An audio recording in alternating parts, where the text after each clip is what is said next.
Welcome to the Experts in Sport podcast, brought to you by the School of Sport, Exercise and Health Sciences at Loughborough University. I'm Dr. Stuart McErlain-Naylor, and in this episode I'm joined by Dr. Tom Webb, who is an Associate Professor at Coventry University.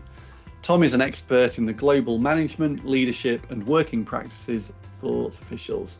He founded and leads the Referee and Match Official Research Network, and he's worked with high-profile organisations such as UEFA, the Premier League, the English Football Association, and equivalents around Europe, as well as national and world governing bodies in rugby, cricket, tennis, and netball.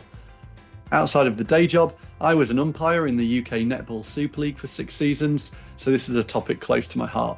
I'm really looking forward to chatting to Tom about all things sports officiating, current challenges, controversies, and potential solutions. Hi, thank you very much for having me. No worries, looking forward to it. So I guess to start with, could you just give us a really brief overview of your background in the area and I guess what brought you to research officiating in particular? Yeah, so I've been working in officiating for, of course, nearly, I think it's 18, 19 years, something like that now, in terms of the research. So I started when I was doing my master's degree. I did my dissertation on football referees with the FA around recruitment, retention, training, development, and understanding the workforce a bit better. Really, they didn't really have much insight into sort of what was happening. They knew people were leaving, they didn't really know why. They knew abuse was a bit of a problem, didn't know the extent. And so that was my first real insight into the area. So we did an online survey as part of that project, which was much harder back in sort of 2004, 2005 than it is now. And that gave us some sort of crucial insights, really. And that sort of helped underpin and lead into the Respect programme, which launched in 2008.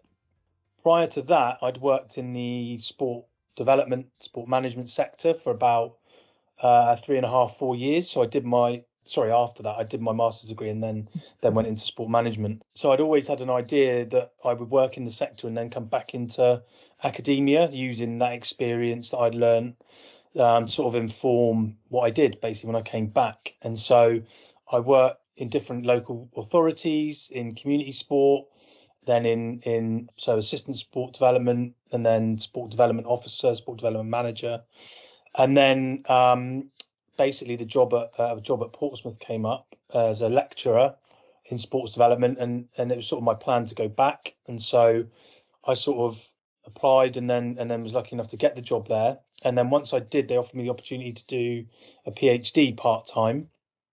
And the PhD, I sort of started thinking about it and then reached out again to people in officiating that I'd worked with when I did my master's degree, which wasn't that long ago, 3-4 years, and I kept in touch with them.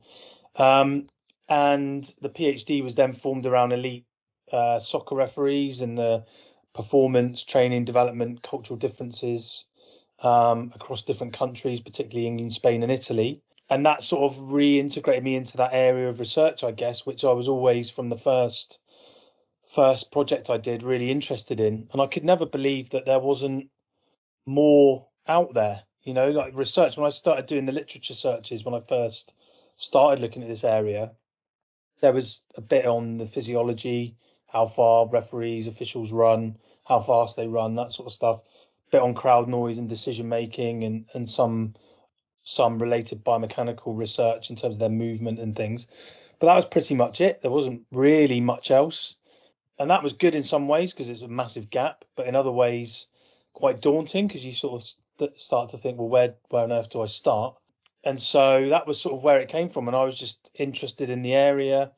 I enjoyed doing it. I could see that the work I was doing was, made a bit of a difference. I could see that there was an impact to it. And so it just sort of took off from there, I guess.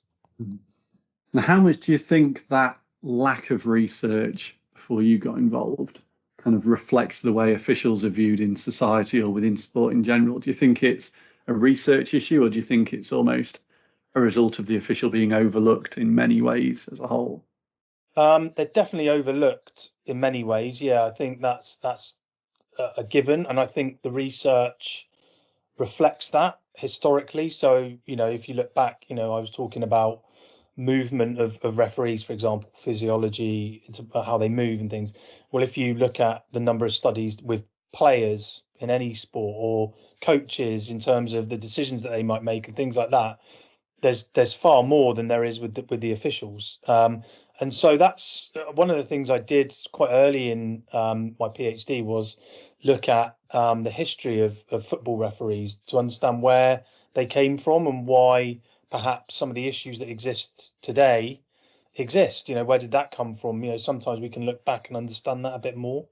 And one of the things I learned quite quickly by doing that was that referees are often sort of last in line in terms of funding, in terms of focus within sports. So players get a lot of focus, understandably so. They're the people that play the sport. They're the people that we see and watch on television and all that sort of stuff. Then you have the coaches who obviously are integral to the sport and the sort of way that the tactics operate and how the teams play and all that sort of stuff.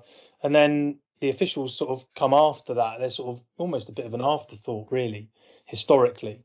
And I was always really interested why that was, because, I sort of looked at it and thought, well, yes, players affect the game, the coaches affect the game, but the only other people that can impact the game once it starts on the field of play are the officials, the decisions they make. So it's always really intriguing to me why they would be last in that sort of line and things. But that's sort of common across many sports.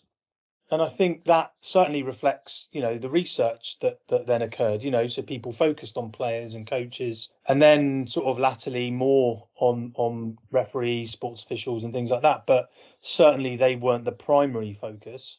So I think there's definitely an extent, it follows that because they weren't sort of as much of a focus for the sport in general, and we can talk across sports there, then the research sort of didn't follow. But that sort of has picked up, certainly in the last 10 to 15 years.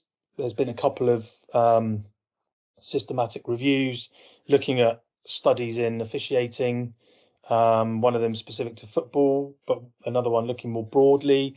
We did one that looked at match official abuse, for example. And so that's starting to change, definitely. And particularly the last 10, 15 years, I think the research has evolved considerably across different disciplines as well, focusing on the officials. What else are you involved in at the moment then? So what kind of research in the area of sports officiating? And maybe you can tell us a bit about the Referee and Sports Official Research Network as well while you're at it. Yeah, so the Referee and Sports Official Research Network, we recently relaunched at Coventry. So I originally launched that at Portsmouth. That was about 6-7 years ago. And that we sort of rebranded it and sort of it's a bit bigger and a bit more scope to it now. I've got a bit more time to devote to it, which is good. But the idea behind it is really to bring together people that are researching in officiating to join across disciplines as well, trying to connect that interdisciplinary research, which was one of the areas that I was well aware needed sort of some attention. In officiating research, there was work going on and it was developing, but there was silos and things like that. And that's the case in many disciplines, in many areas of research, but trying to bring some of those practitioners together perhaps. And that's been quite successful, but also trying to join some of that up with people that are working in officiating around the world. So, officiating managers, trainers, developers. And again, that's been really successful. So various different projects. We've worked with different people in different sports around the world, and that sort of trying to bring and make accessible that academic research to officials themselves, to practitioners, to administrators, to the sports, so that it's as impactful as it can be.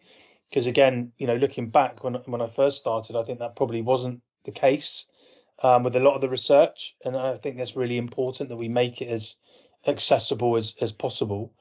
And the research network is a way of doing that. And it's certainly worked in that respect as well.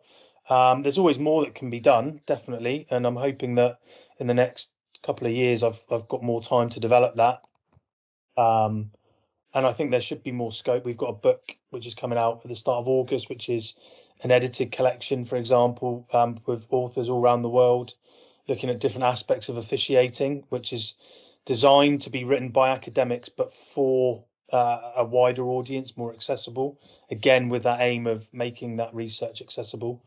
And the idea is that the officials, administrators, people in officiating can pick up chapters, individual chapters, and it might be, oh, I want to know a bit more about how I make decisions, or actually I want to know about mental health and officiating, or how do I deal with abuse, or how do we build a more effective officiating community, those sorts of things. And the chapters are there, and there are case studies in each of those chapters to really bring that to life. And so that was something which I'd had in my mind for quite a long time. And that's sort of coming to fruition this summer, as I say, it's being published in early August. So the officiating network has let those sorts of things happen as well, which is really positive. In terms of projects that I've been involved with, we've just wrapped up one which was an Erasmus Plus European Commission funded project, which was around women sports officials across Europe. I ran the research phase of that project, and it was a 3-year project, and there's been a number of outputs for that project, which has been really successful with a lot of different partners around Europe, including like the Dutch Olympic Committee, European Hockey, European Athletics, International Federation of Sports Officials, lots of different partners, European Observatory of Sport and Employment, loads and loads of people, but it's been really successful. So we've just put another EOs, the European Observatory of Sport and Employment, have just put another bid in for a follow-up project. So we're hoping that one comes through in the new year. That would start in 2025 if funded. I'm also on 3 different projects in Canada as a co-investigator. 2 of those are around young officials and abuse and well-being, trying to understand that better and some of the issues around that. And the other project is around the mental health of sports officials. There are various different projects ongoing in the UK as well. So some of them are currently under review or for funding or about to be submitted. We've got another study which is with Ref6 who provide an app for referees in football, and you can have it on your smartwatch. It measures performance and that sort of stuff. We've got a study with them at the moment where we're working with them to collect data in different countries on sort of understanding job, career development and things like that, job demands for referees. We've just submitted a report as part of the UEFA Research Fund, where we were successful in the last round, where we've done a project with the English, Spanish and Italian FAs, looking at why referees start, stop or continue their careers and what the barriers and facilitators might be. That one's been really successful. So I think we got over 8,000 responses to the survey that we sent across those different countries. So again, we're working on that one as well. So yeah, things happening all the time, really. Different projects, different organisations, different parts of the world. So it's quite an exciting time to be in officiating research, I guess. Brilliant. And I guess we might go back into some of those in a bit and pick into kind of some of the findings of individual areas, I guess. But if we can just take a step back and just look overall, and I guess this could be a whole podcast on its own, but just as a quick overview, what would you say is the role or purpose of a sports official? Yeah, so I think that's an interesting one. I think generally they're there to uphold the laws of the game, to ensure the sport is played by the laws or the rules that are set out, that the players are operating within those rules or laws, and that the integrity and ethos of the sport is being adhered to. I think that covers most sports, but of course the role differs across sports. So a good example of that would be when we've looked at abuse, aggression and maltreatment of sports officials. You have to be aware that what constitutes aggression, abuse, maltreatment in football is very different to cricket, for example. So you have to be aware that there are nuances and differences between sports. And also, when you start looking at different countries and working with people in different countries, there are, of course, cultural differences which you have to be aware of as well. And that can impact how in the example of abuse, how people act, react, and that sort of thing. So there are differences in terms of what constitutes a sports official. And then if you drill down more, are we talking about referees, umpires? Are we going wider than that? Are we talking about touch judges? Are we talking about marshals? Are we talking about, there's various forms of officiating. And again, that differs between sports. So one of the things that's really useful is definitions around that. So, people like Claire McMahon, Dave Hancock as well have tried to define what different roles within officiating might be, and things, and that's quite useful in terms of that classification. And I find that useful. But I think with each project, with each study, whoever you're working with, that's really important that you understand the group that you're working with, the officiating group, who you're trying to collect that data from, what you're trying to find. And another important one, for example, would be we're just doing some stuff. I was down with the Welsh Rugby Union a couple of weeks ago, looking at the behaviour of participants within rugby union.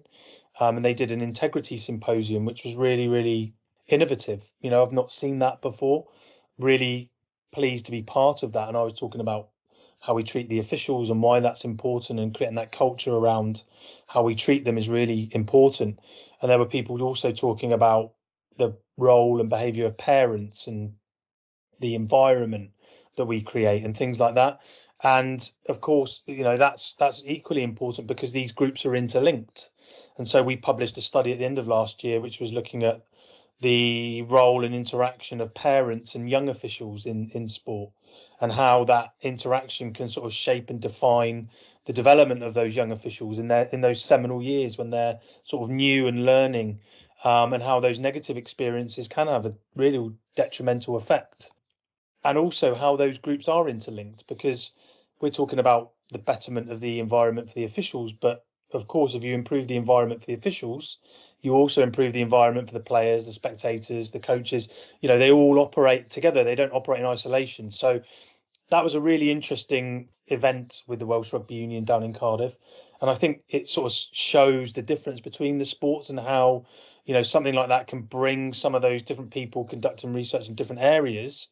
Actually, some of that overlaps as well. And understanding those sort of nuances can help with that as well.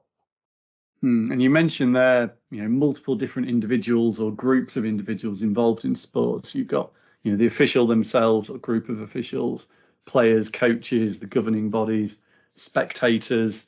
All of that could be elite or amateur level at junior or adult.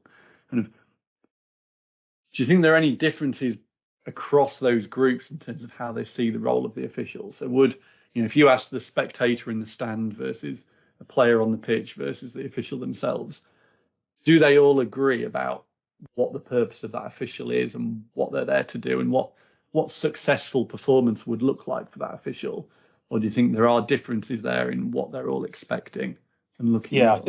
I think the short answer to that is no. They definitely don't expect the same things. And often it depends who you speak to and what day of the week you speak to them. So if it's a supporter, let's be honest, there's rose tinted glasses when they look at the decisions and the performance of the officials, if they perceive that those decisions have gone against their team. I think if we take football as an example, I know other sports are doing this, but they've done a lot recently. I don't know if you saw last night that Jared Gillett, who officiated the Crystal Palace and Manchester United game, had a head cam on. Yes. So this is quite a new thing from PGMOL and the Premier League, that they're trying to break some of those barriers, trying to make people more aware of the role of the official, what they do. And I think that's massively positive. I think that's really, really good. I'm not saying it'll be quick, because I don't think it will. I think, but changing people's perceptions is a cultural shift, and it's not going to happen overnight. But I think making the officials seem more human, people understanding why they might make some of the decisions they make.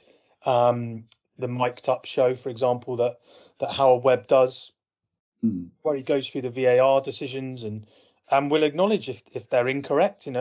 they're not right, he will say that they're not right.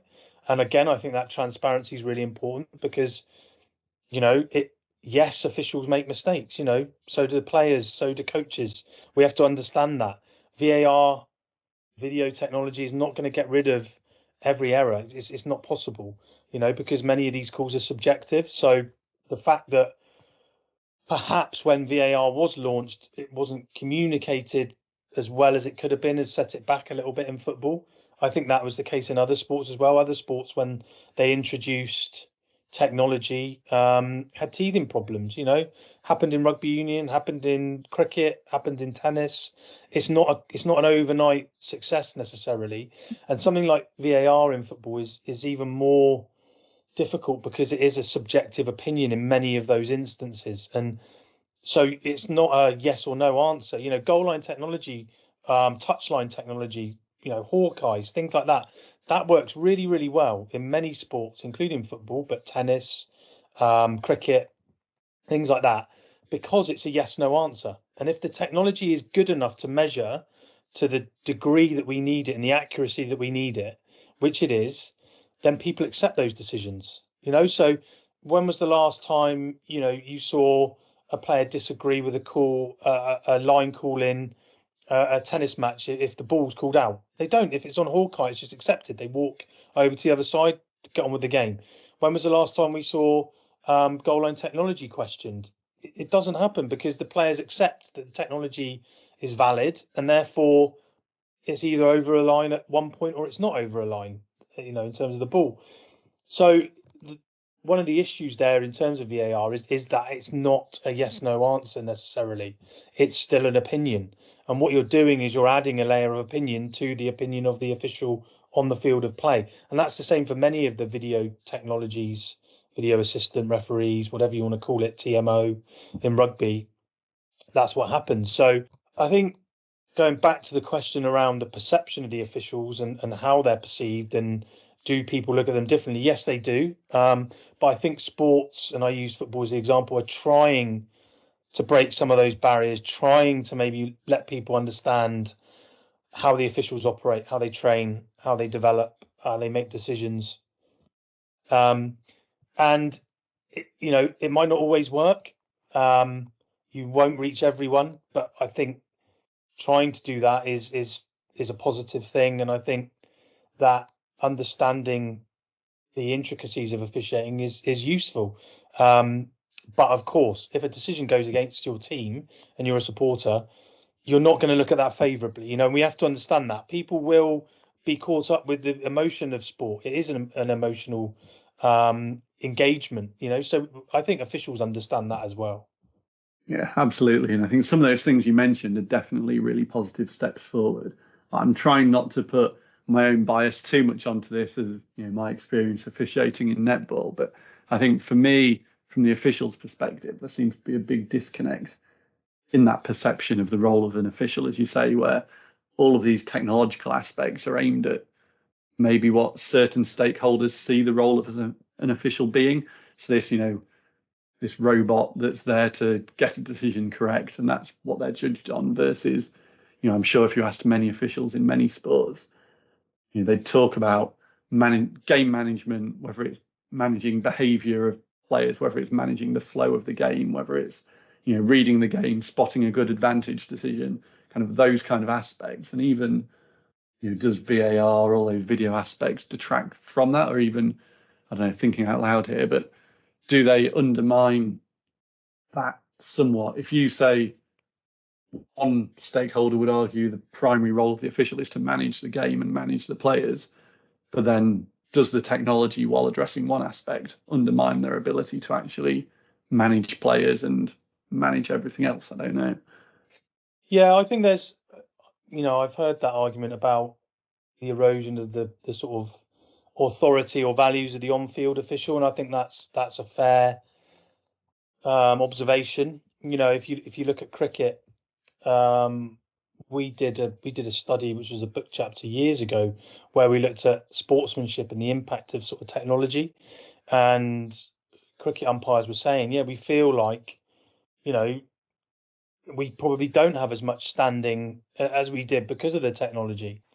And that's a fine line, because the on pitch official is vitally important for the integrity of that sport, of that fixture, of that game. So I don't think we want to lose that, and I think that was one of the maybe reluctances around VAR initially. That if you remember back, if we're talking about football was really late to adopt some of these technologies. And if you remember back, UEFA put additional officials on the goal lines, trying to avoid VAR and things like that. Really, trying to do everything not to have it.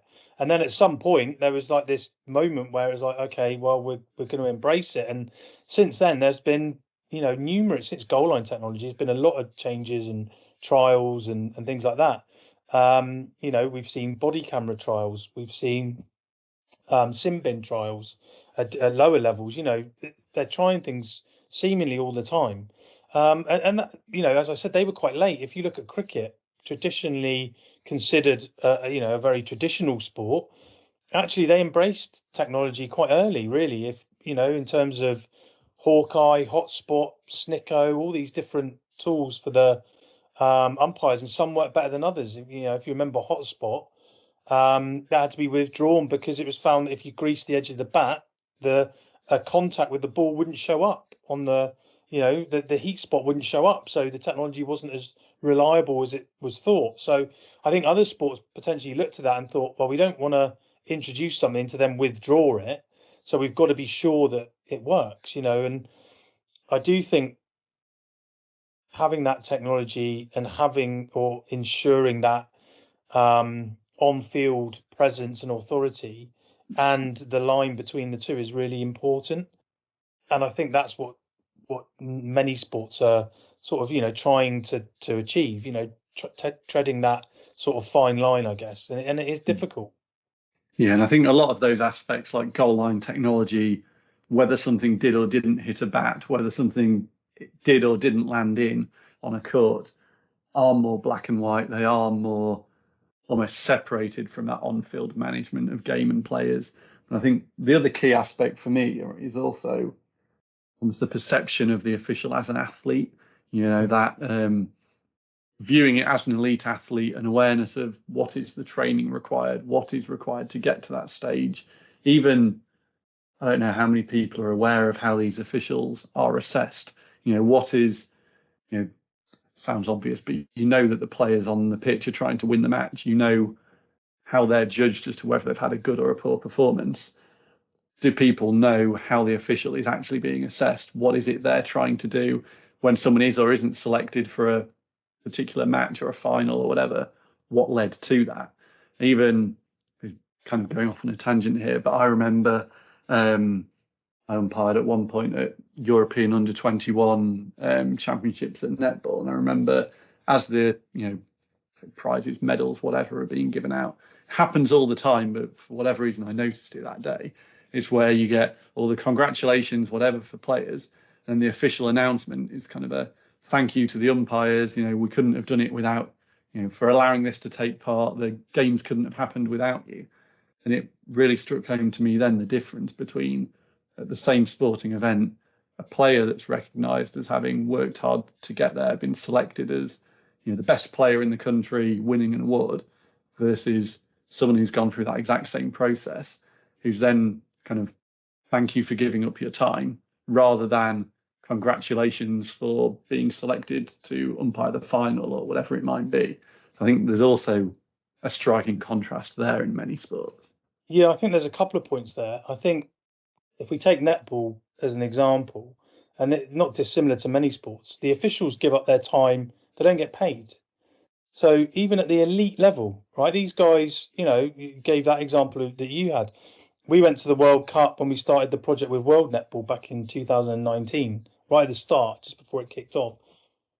And, one of the studies has been around understanding the officiating workforce globally better, but, those elite guys that are officiating at that World Cup, they have to take annual leave, and they're at the top of the game, the very, very top. And you're absolutely right. We're still sort of in that phase where in some sports, and let's be honest, a lot of it comes down to money and the marketability of that sport and the television income and sponsorship income and things like that. Those officials are part-time. They're doing it because they love doing it, but they don't have to do it. It's not their job, So I think people don't always understand that, and that's the case in many sports. I think we also don't understand enough, and I've made this point quite a lot, about that officials generally are some of the most accountable people in sport. The number of times they're assessed at elite levels every match, sometimes be by at least one, possibly two observers. There's merit tables, there's performance indicators in every game, looking at number of correct decisions, incorrect decisions. This is across sports, it's not unique to one sport. There's fitness tests, there's tests on the laws of the game, there's tests around skill acquisition, tests, you name it, there's procedures in place.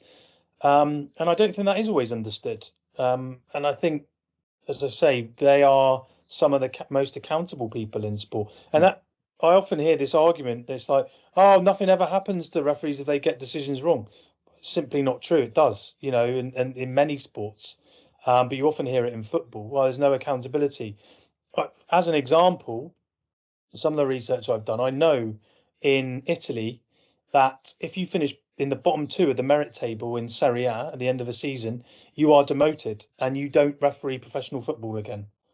That's it, done. They just cut you, and then two are promoted up, and you can't come back. So actually, that is really cutthroat. 1 minute you're a professional full-time referee, and then 6 months later you're not. You're doing it part-time, semi-professional again, and you've probably got to have a job alongside it, which you didn't have 6 months before because you were full-time. So, we take that example. We look at, you use the example of netball, Stuart.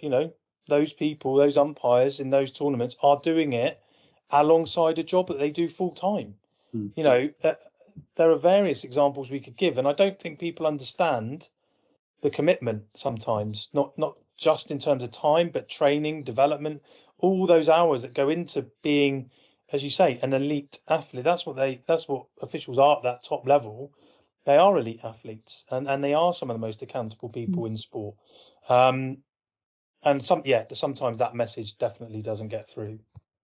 I think the point you make around the number of assessors, observers, etc., is a really interesting one in terms of how that then, we know in all walks of life, what you assess people on tends to be what they lead towards and what tends to get favoured in training, development, etc. And I guess, that knowing how people are assessed then leads into what they then work on, what they improve on or don't improve on, and what kind of things those people are looking for.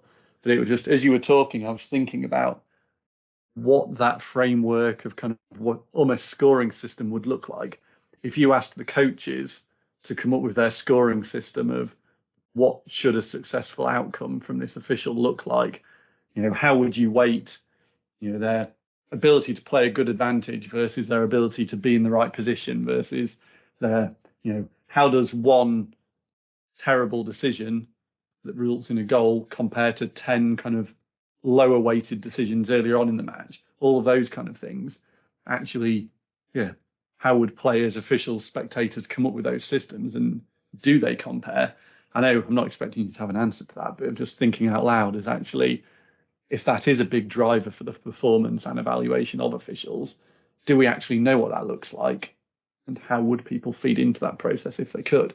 Yeah, and also, how do we know that when people are assessed and evaluated, so say you're evaluated on a match and there's a couple of points around you weren't in the right position to make that decision, or you could have been in a slightly better position, and then you're evaluated again a couple of months later and the same sort of thing comes up. Well, even at elite level, how do we know that people can change performance? How do we know, because that's a skill in itself. It's not a given that someone can receive feedback and then go and act upon that feedback. So are we checking those sorts of things? I think is important as well. And that goes back to what you said around, what are we assessing? Are we assessing the right things? Is it uniform? Are we looking for the right things? is that the same across the network of assessors? That sort of stuff is really important. But I think it's really difficult to quantify that decision making. What would people accept? Generally, you hear these terms about, key decisions or errors, that sort of stuff, the big errors that might lead to a goal or a try or whatever that might be in whatever sport we're talking about.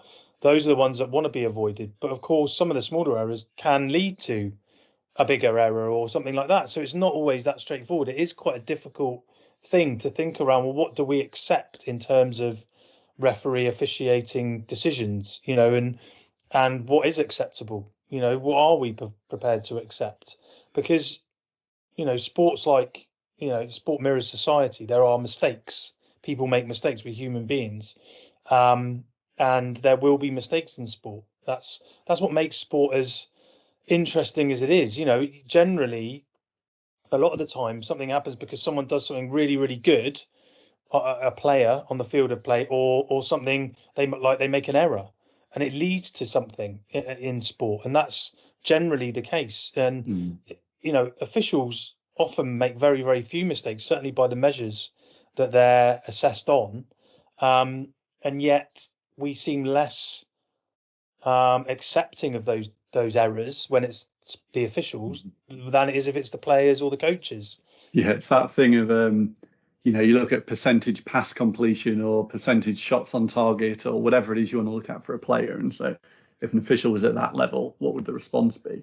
But yeah, I just got another question on some of that before we move on. When you were talking about accountability, I wondered what your thoughts are on not only officials being accountable within that officiating network of assessors, observers, etc., but some of the more recent calls for, say, a match to be replayed due to an officiating error, or legal consequences of an officiating error resulting in a match outcome that results in a gain or loss of millions of pounds, or promotion, relegation, whatever the outcome might be. Just any thoughts on that area before we move on? Yeah, I think that's a really dangerous area to get into, when we're saying someone's mistake means that we replay a fixture, or, to my mind, the official's decision is final. Now, okay, it might be a mistake, but as I said, they're not the only people that make mistakes during a sporting fixture. And I think we're getting into very, very dangerous territory if we start saying a mistake leads to a replay or points awarded or whatever. I completely understand that what is on the line in terms of winning and losing, and sometimes the financial gains or losses are bigger than they've ever been. But ultimately, we have to have arbiters, and we have to have an official in the majority of sports, and they're there to uphold the laws of the game. Now, we have to accept their decisions, and we've seen it a lot, probably more than I've ever seen it this season, particularly in football. The questioning of decisions, the complaining about the right or wrong of a decision that a team's given, particularly by VAR this season, and not just in the Premier League. I mean, Barcelona have recently complained about the decision given in the Clasico against Real Madrid. Want the game replayed as a result of what they saw as an error. The goal should have been given and it wasn't given, and then it went to VAR. VAR didn't give it. The problem is that this has happened, and a game has been ordered to be replayed in the Belgian league. And so that's because a precedent has now been set. That's why I think you're seeing teams coming out saying things like this, because it's happened. It's, a game has been asked to be replayed because of a mistake, an error. Now, that's why I say I think it's a slippery slope. We've seen Nottingham Forest this season a number of times in the Premier League complain about decisions that have been given or not given. I sympathise when there are errors, of course, but ultimately there are procedures, there are methods that you utilise to raise those issues, those concerns. And I know the clubs will say, that's fine, but we don't get the player back during those 90 minutes if they've been sent off, or we don't get that goal given to us or penalty awarded, the game's gone. It's finished. I get that, but that's always been the case. In fact, before we didn't have VAR and we couldn't re-referee. We couldn't look at these things again. So it was done. All right, it's a mistake, but it's gone. Move on. Now, because of VAR, it's sort of opened this line of communication of criticism, if you like, which is becoming more and more public, being put on X, Twitter, played out in the media. And I think that cannot make the referee's job more easy. It makes it far more difficult. Definitely. And I guess if we climb up and off of that slippery slope then and change the topic, what are some of the other big issues that you see at the moment in the world of officiating? I think recruitment and retention particularly at the moment, is a real issue across sports. I've spoken to a number of different sports, in different countries, worked with a number of them, and it's a real concern that they can recruit officials generally, but they're really struggling to keep them. And there are various issues that differ from sport to sport, but abuse is still a significant concern in many sports. It's certainly a significant contributory factor to dropout. But there are other things as well, understanding the time pressures. We talked about netball officials at that top level and the time commitment and having a job alongside your officiating and things like that is difficult. It's a juggling act all the time. Plus you add into that family commitments, children, other things. You can start to see how lives get very, very full very, very quickly. And so understanding a bit more about barriers to career development as an official, opportunities as well, certainly needs to happen. I think we need more understanding around the behaviour of adults in youth sport and how that's affecting young officials, because that's where our next generation of elite officials come from. They all start somewhere, and it's at that youth level, that grassroots level, and they come through the system. And there are real safeguarding concerns with young officials that, when we're talking about adults' behaviour, if it's negative towards those young people, there's a child protection issue there. And I think there's not enough understanding in that area.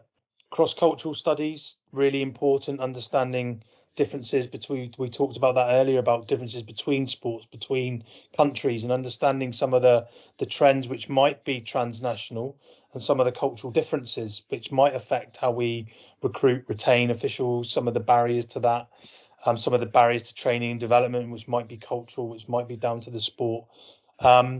That's really important. And then I guess finally, we're sort of thinking about, well, when we're talking about research or understanding officiating better, it's around understanding why officials start, why they stop, why they continue.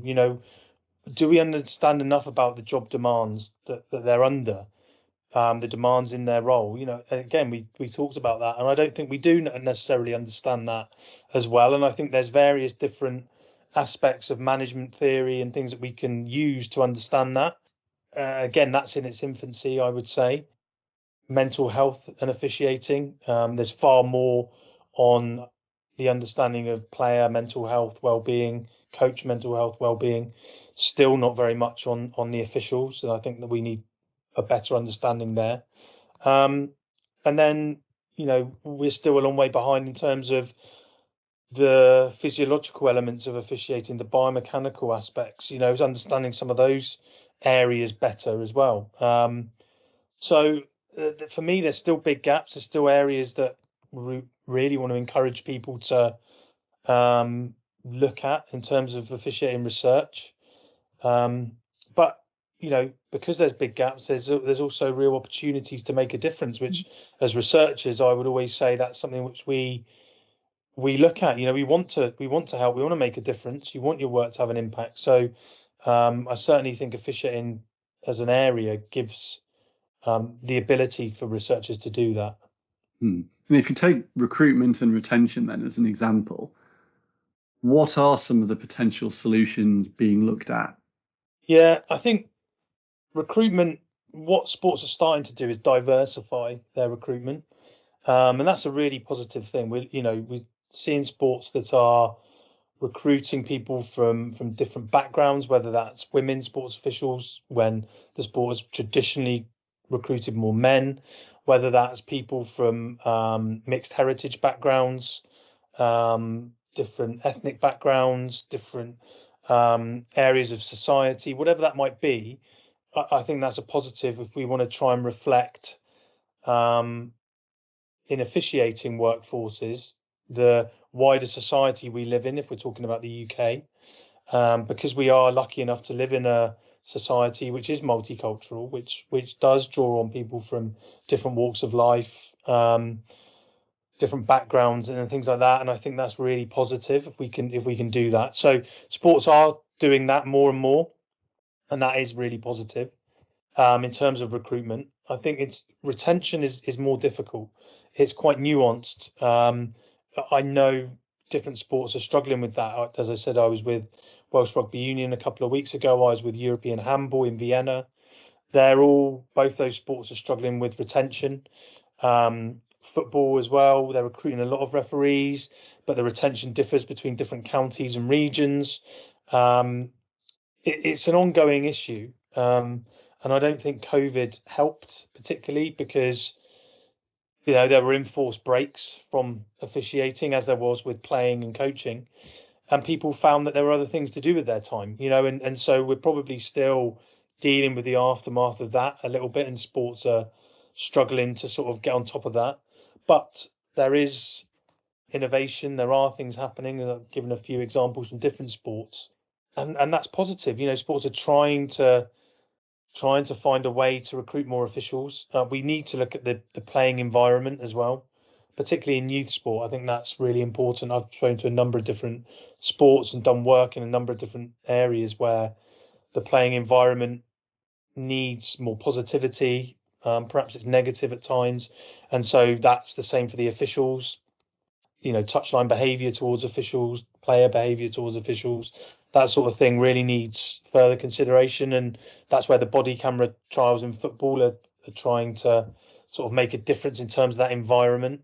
So lots and lots of things going on, but they're not quick fixes. They're not things that will happen, overnight. It's a medium to longer term strategy which is required.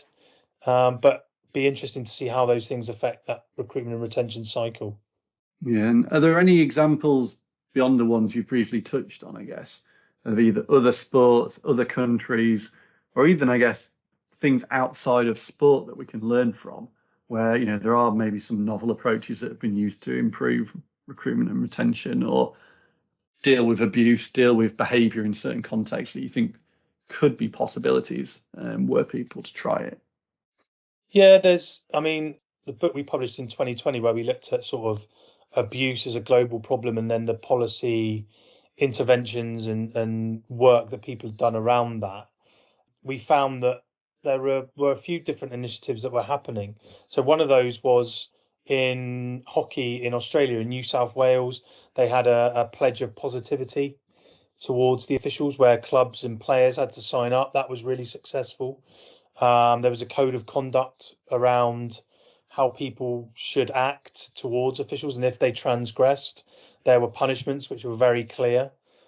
I'm aware, for example, in football Australia, they are looking at a government funded grant to look at the retention of women officials in football. Recruitment's increasing, but they're trying to look at the environment around that to make it more inviting, to look at the support, the training, the development, to put those things in place to improve that, to try and affect retention. So there are things going on. There are different things going on in different sports, innovative approaches that, which we're seeing.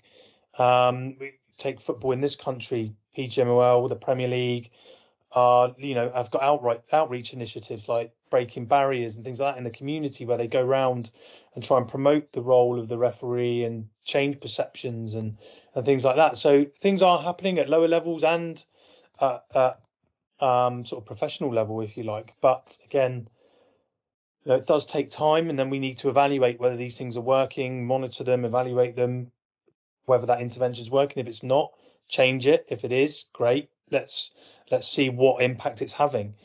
So things are happening. I've also seen things such as white flags being used at certain fixtures if it's a young official to signal that official is under the age of 18. I think that was in Australia as well. I'm trying to remember the sport. I think it might have been Aussie rules, something like that. That's not dissimilar to what's happened in football in the UK, where some of the young officials have armbands that are certain colours if they're a certain age. So things are being tried, things are being tested. Like I say, it's just what success we get from those initiatives is the next step, I guess. Yeah, great. And you've mentioned a few books. There's one coming out soon by the sounds of it.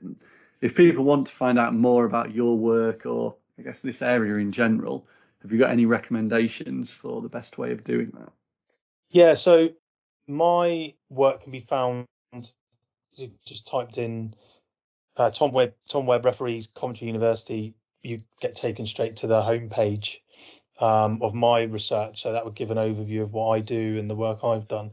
If people are interested in the Referee and Sports Official Research Network, again, if you type that in, Referee and Sports Official Research Network, Coventry University, that will come up.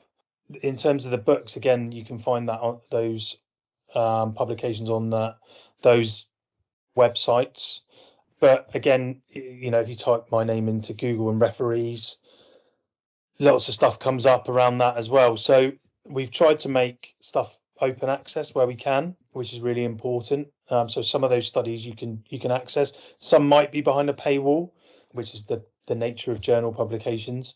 But the books hopefully give a sort of way into that in a sort of, bit more of a cost-effective way as well. We're certainly keen with the one that's out, which is called Managing and Developing Sports Officials, Officiating Excellence. That one's out 1st of August. That's published by Routledge, but you can find that on Amazon and all those different sites.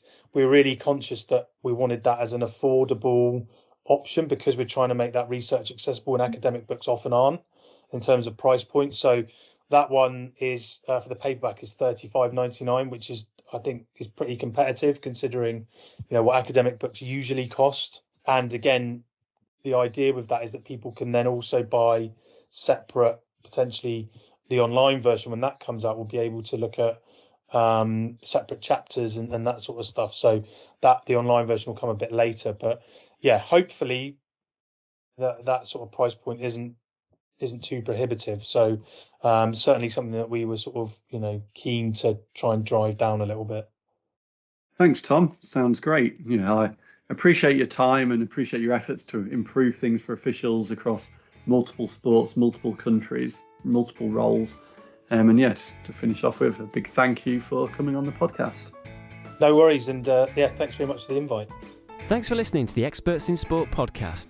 If you'd like to get in touch, then please contact me, Martin Foster, at m.foster@loughborough.ac.uk. Thanks for listening. See you next time.